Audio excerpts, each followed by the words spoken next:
O texto fala que os espíritos imundos, demônios, de muitos possessos saíam gritando em alta voz. Faziam isso. Ele expulsava demônios.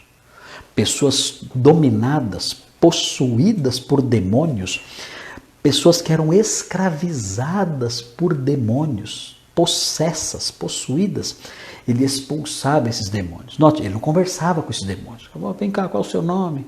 O que você está fazendo aqui? Você gosta de cocaína? Não, ele não fazia isso. Ele expulsava e os demônios saíam gritando, berrando. Vocês lembram ali do Sinédrio?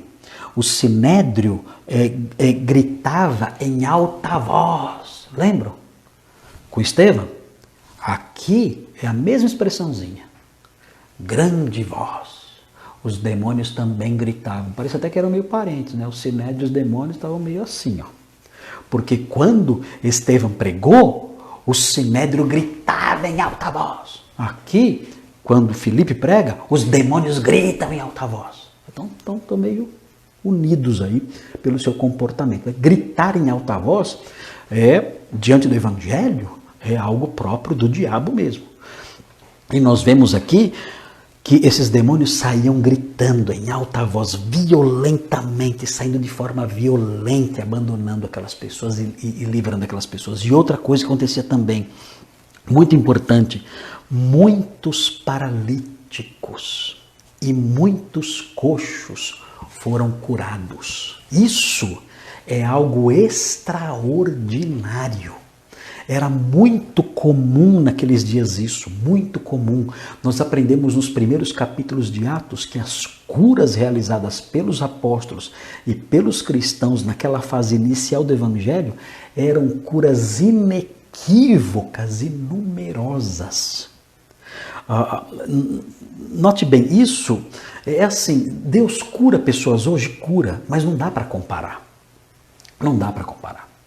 Eu conheço pessoas que foram curadas de modo maravilhoso, conheço pessoas assim, sei de histórias assim, mas eu nunca vi um paralítico, alguém que tem, por exemplo, paralisia infantil, que está lá, não pode andar, tem a perna atrofiada. Eu nunca vi, na minha vida toda, eu estou na igreja desde que eu nasci.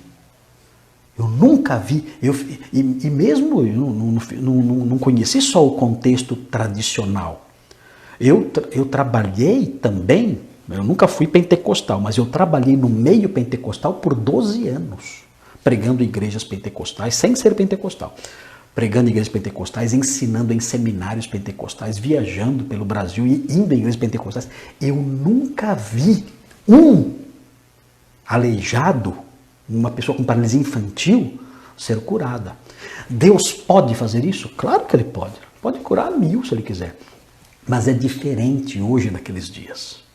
Naqueles dias, nós vemos aqui a descrição de muitos e muitos e muitos paralíticos e coxos sendo curados.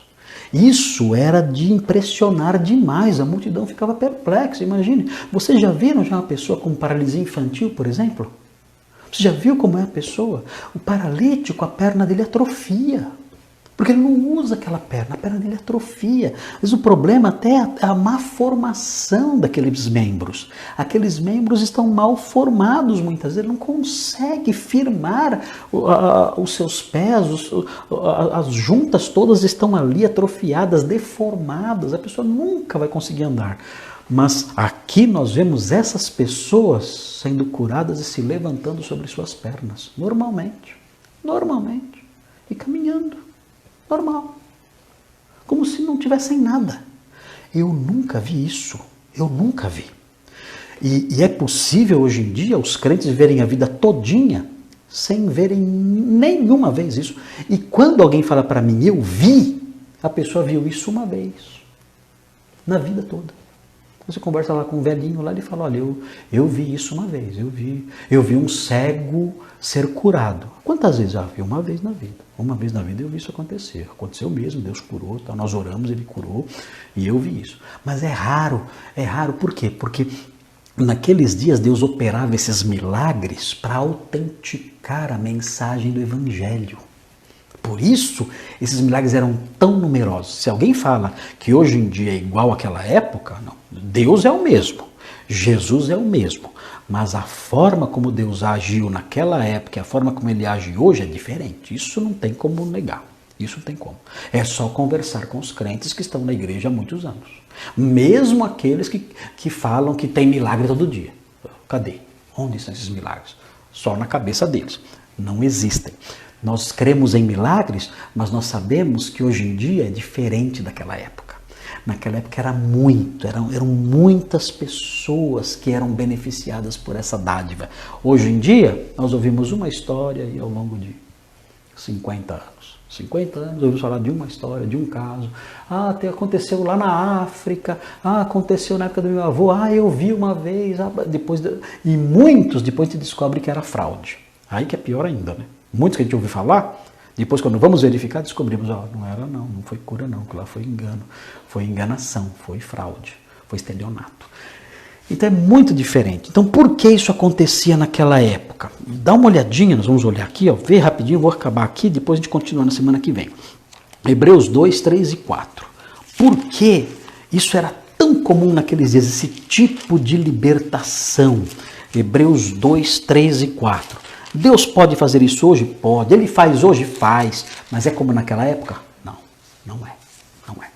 Veja, Hebreus 2, 3 e 4. Por que era tão forte? Por que era tão frequente? O texto fala assim, Hebreus 2, 3 e 4. Como escaparemos nós se negligenciarmos tão grande salvação, a qual, tendo sido anunciada inicialmente pelo Senhor, foi-nos depois confirmada pelos que a ouviram. O Senhor anunciou essa salvação e aqueles que a ouviram confirmaram. Quem foram aqueles que a ouviram? Os apóstolos. Os apóstolos, os primeiros cristãos, ouviram essa mensagem e confirmaram. Como eles confirmaram? Como eles mostraram que aquela mensagem era verdadeira? O autor de Hebreus explica, e note, ele está falando aqui no passado. Ele está falando de algo que tinha acontecido no passado, na época anterior à sua. Ele fala, eles confirmaram como? Versículo 4. Dando Deus testemunho juntamente com eles, por sinais, prodígios e vários milagres e distribuições do Espírito Santo segundo a sua vontade. É isso que aconteceu.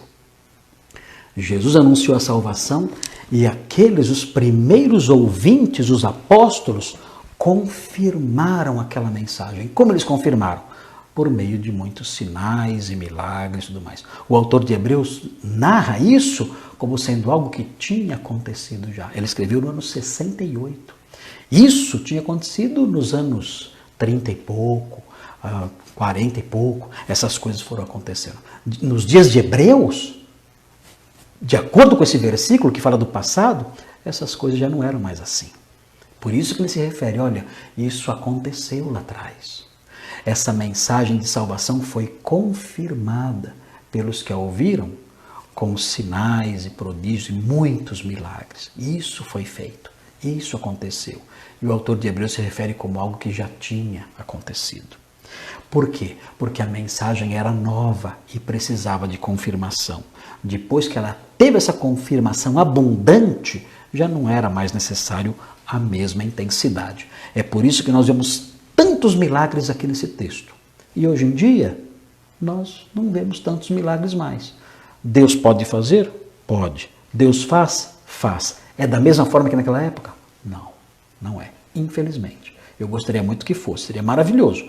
Mas não é mais daquela época, porque a mensagem já foi confirmada por sinais e milagres realizados pelos que a ouviram da boca do Senhor.